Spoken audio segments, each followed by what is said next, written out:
Hey everyone, I'm NornQueenAlexis and welcome back to the channel. Today I am at Games U here in Gilbert, Arizona. We do still have a mask mandate and I should be wearing my mask, but there's no one in the store right now, so I'm being very careful. But today, we're taking a look at the reflection, apparently. The brand new General's Handbook for Age of Sigmar.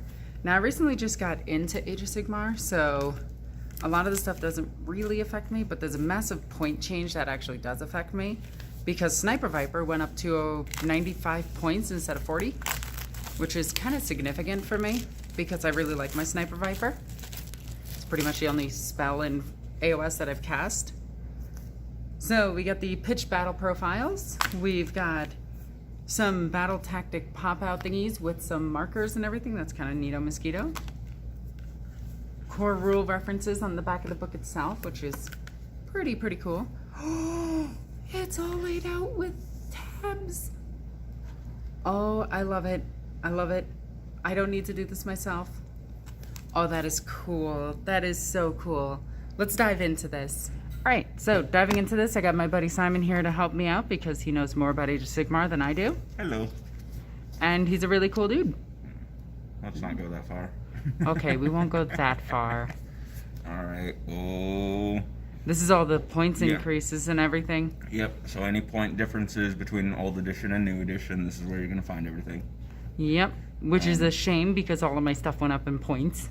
Yeah, a lot of my stuff did too. Actually, where is my... Okay, there's order. Well, actually, let's just see if I can find the Witch Elves really quickly. Let's see. This is the Blood Sisters, the Blood Stalkers, the Slaughter Queen went up. Marathi is now 660. Sisters of Slaughter. And which else up here? Oh, they're 135 instead of 80. Ooh, that's big. Yeah, Sisters of Slaughter are now 135, and Witch Elves are only 120 for Dan. Ouch. I mean, running blocks of 20 is how it's gonna be now, I think, and you're just, yep. There's going to be a lot of very angry women on the field. Yeah, angry that there's not enough of us on the field. Agreed. And yeah. Let's see. The Bloodrack Viper is 95. So that's Sniper Viper. Hag Queens on Cauldron of Blood are 255. Oof. That's an oof and a half. What else on the Slaughter Queen is 300. Wow, my list went up by like 1,000 points. Yeah, they well, it's one of those things. I know why they want the games to be faster. Well, and more skirmish based. They don't want like full giant armies on the table unless you want to. That's why they kind of accommodate the game going to like 3,000 points now. Yeah. Okay, let's see. We got Beastmen, Blades of Corn, no nutritional value. Hedonites of Slanesh. Demonettes are 140. Yeah. Crap. Could you imagine if they were that in 40k? Oof. They would just be kind of useless. Yeah. No, the scaling between the two systems is very funny to me. A Keeper of Secrets is 420 points. I feel like there's a joke in there. There's gotta be. There is definitely a joke in there that we're not going to mention. Yeah, no, but I 100%. There's no way that they didn't, like, how many points is she going to be? 410? We get away with adding like 10 more points to her for no reason. No reason whatsoever. Yeah, I'm very curious to see how this is going to affect certain armies. I know, like, I don't know if we necessarily have all the time in the world to go over everything, but just like different armies in this game will. I think this is a great start to actually getting armies where we want to see them, basically. Yeah, it's gonna be like super interesting. I don't like the idea of all of my armies going up in points so much. I do like the idea of not having to paint as many models. Or pay as much money. That too, but... That's kind of cool. Yeah. I'll give them that. Yeah, that's kind of the enjoyable part of that, but... Yeah. So all of this is going to be leaked online in like less than 30 seconds from somebody getting it, and it's not going to be me. Yeah. I'm far too lazy to do scans. Yeah, no, I respect to the people who scan, but... So these are all the battle tactics, which is kind of cool. Well, so these are... I love that this is actually a couple different ones as well from the ones that are in the book. And then... Yeah, because the ones in the book are there's only 6 of them. And these, like, all 4 of these are brand new. Ooh, okay. So, like, all 4 of these are brand new battle tactics, which means we went from having 6 battle tactics to 14. Oh, damn. Yeah, so now we have 14 different battle tactics, and those are, because you choose those at the start of each battle round, or each turn in a battle round, you have a whole bunch of, you have way more options.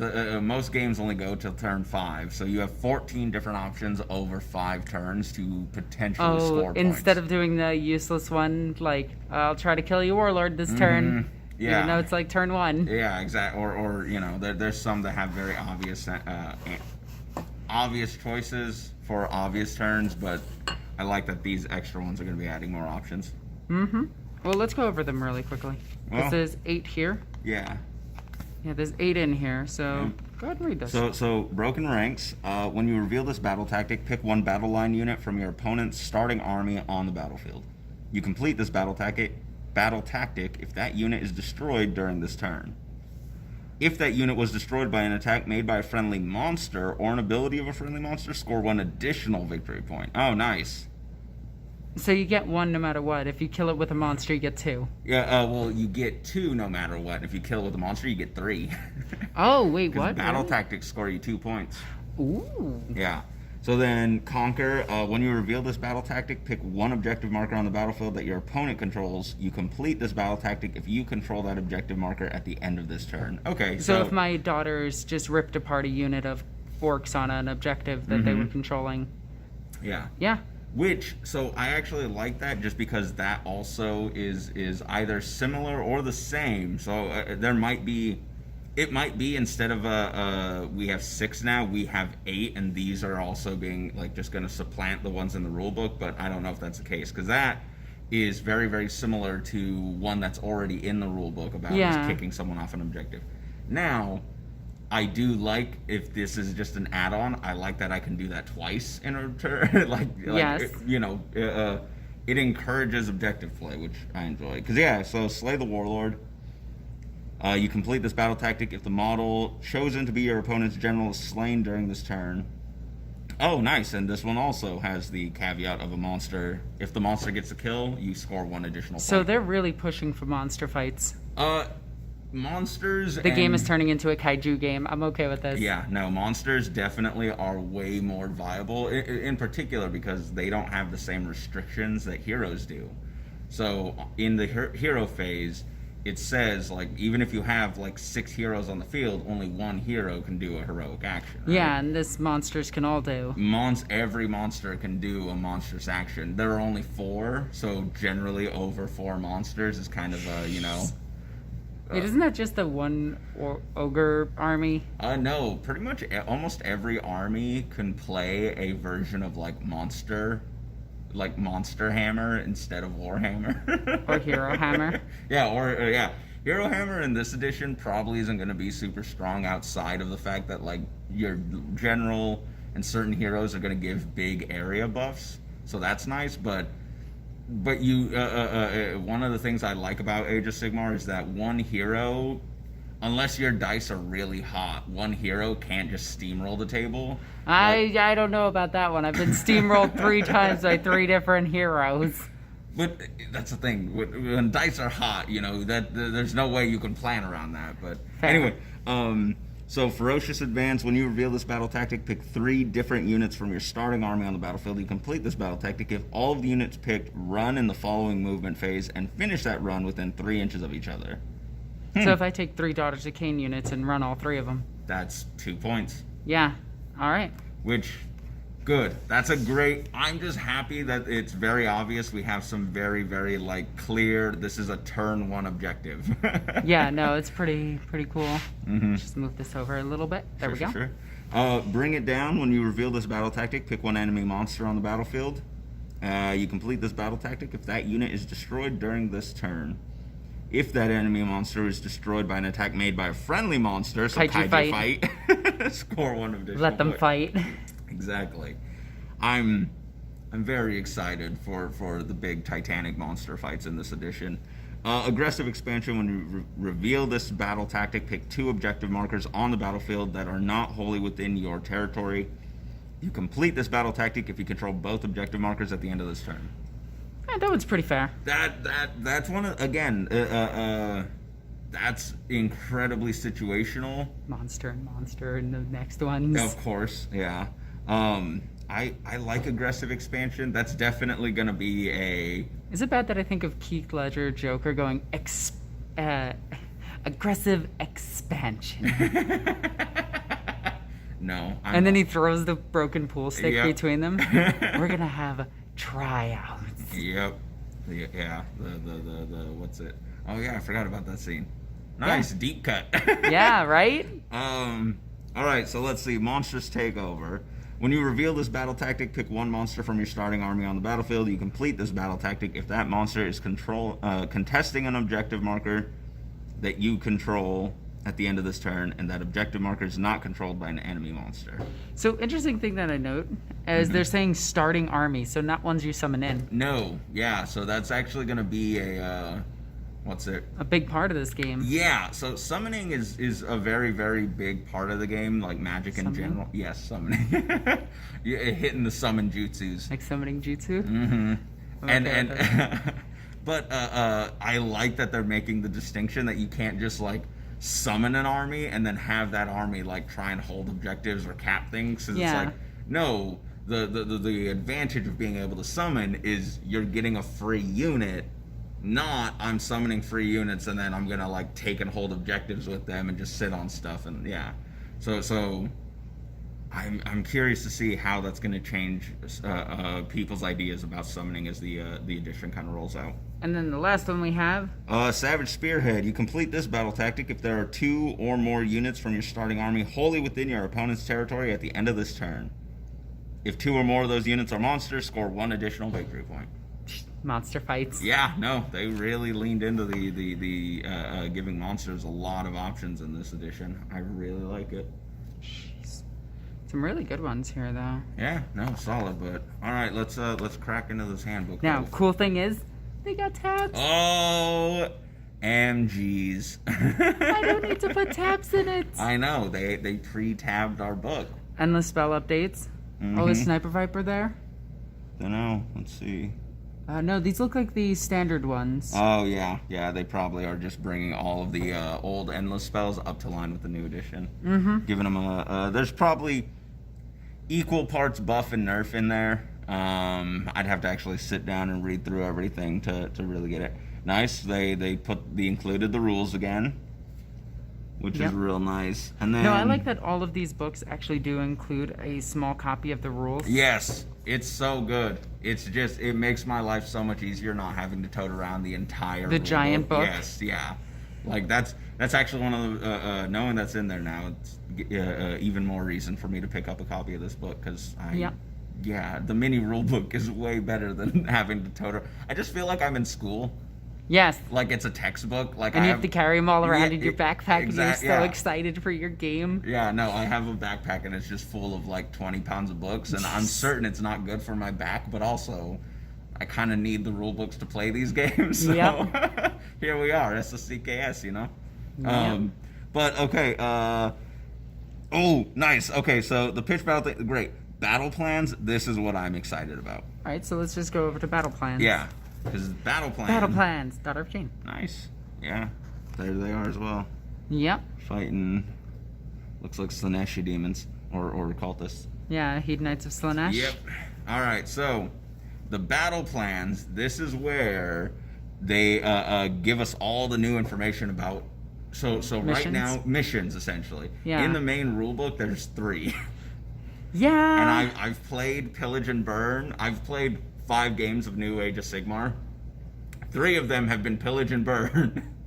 One of them has been the first one. I haven't even played the third one yet. I've played the second one like 3 times and the first one twice. Well, that's kind of like those boards where they divide it like this and no one plays those. Yeah. They're just like, no, screw those. Yeah. Ain't playing it. Not happening. Well, and so these are all Not like... even real. Yeah, no, these... Oh, yeah. So, like, it shows you exactly how to set up the table. I also really, really love that they are kind of pushing the fold-out boards being the table size for AOS. Yep. And 40K as well, but with Aegis, because it means, like, so if I play on a 2,000-point game and I have 4 different boards... It's right in the center. It's literally, yeah, exact. Setting up objectives now has never been easier. I literally throw out 2 boards for a 1,000-point game or 4 boards for a 2,000-point game. I look at that and I just put objectives down immediately. No tape, no pulling out a tape measure, no trying to find. Oh my god, in 40K it's so difficult right now. Yeah, Until we get rolled out mats that just have them predetermined on it, it's going to be a bit difficult. Yeah, and with the stuff like with objectives and how objectives are changing, it's going to be even easier because a lot of people are making like the little 6-inch or 12-inch long Yeah, the objective markers. Yeah. Yep. Yep. I'm very, very excited and nice. Power struggle, survival of the. Oh, that's a dangerous one. That's yeah. That's going to be fun. I'm also, because like there's also a bunch of different special rules for each battle plan, it seems. Yeah. Okay. Yep. Table quarters. Yeah. Always good to see those. I'm... You know, I've actually noticed something. I looked back at the old battle mission book from like 2004. Mm-hmm. A lot of those missions that were just like janky back in the day Yeah. are in current edition of 40K. I believe it. Interesting. The Vice. Ooh. Let's see. That's cool. That is really cool. It looks like it looks like it's moving objectives. Oh, that's awesome. Yep. The Vice. At the start of the second battle round, before determining who has the first turn, each objective is moved to a new location shown on the map.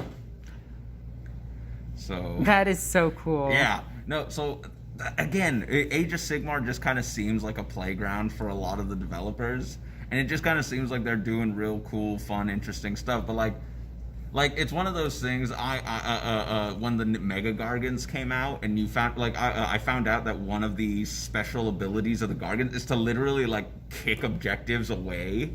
So like a Mega Gargant can walk up to an objective and then just boot it and launch the objective like into your territory or launch it away from the enemy's territory or all types of nonsense. And it's such a ridiculous mechanic and such a ridiculous idea in game to be able to be like, you know what, this objective that we're fighting over, I'm taking it.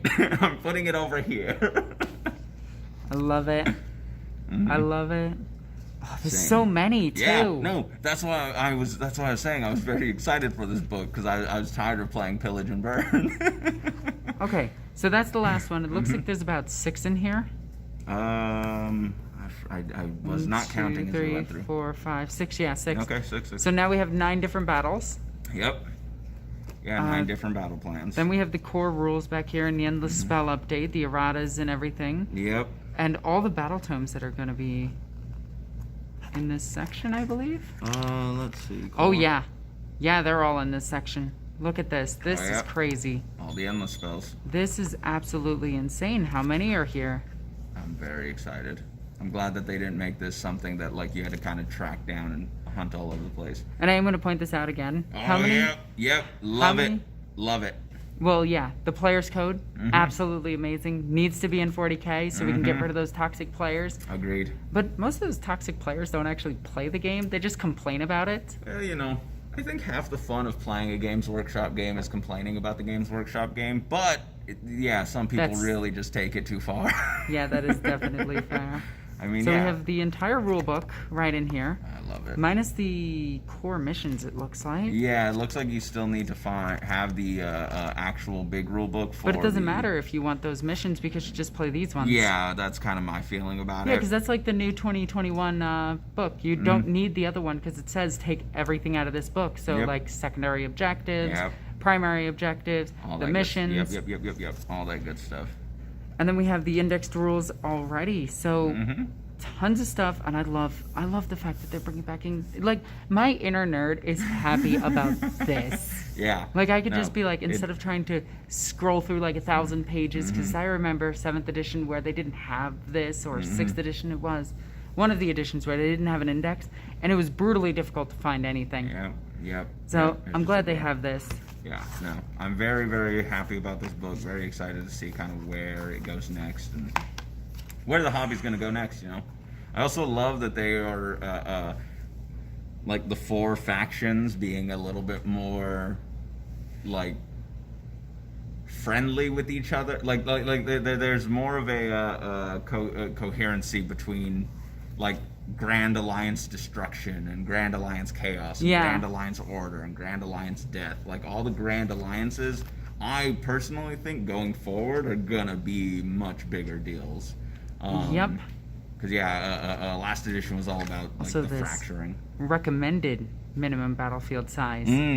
So you can still play on the old 6x4s. Yeah, you can still play on 6x4 tables completely fine. Yep. So that was the General's Handbook. There is a lot of information in here. It's going to be really fun, and we're going to keep this one for the store because I am donating this to Games U because it's kind of what I do with all my Age of Sigmar stuff. I donated the Orks to you. Yep. So I always try to help out everybody in the community, and having one of these in the store will be really nice. Yeah, agreed. So I want to thank, I don't want to spin this up, but I want to thank everybody for watching this video, everybody for checking out all my Age of Sigmar content. As I get more and more into Age of Sigmar, I almost quit, I'm not going to lie. I mean, valid. Getting bodied turn 1, turn 2 every game for like my first 3 games is a bit much. Yeah. So I am going to dive more into Age of Sigmar. It is a fun game, and the community seems really nice. I think that's the biggest part for me. The fact that it is at the end of the day, Age of Sigmar has been and probably always will be very much a more beer and pretzels game, where you just hang out with your friends and you roll dice and you tell funny jokes about what your monster is doing on the table. Without a doubt. Alrighty, so thank you for watching. Check out all the other content on the channel. If you are new here, subscribe. Check out my Patreon if you're awesome. As always, I'm NornQueenAlexis. Love you guys. Bye.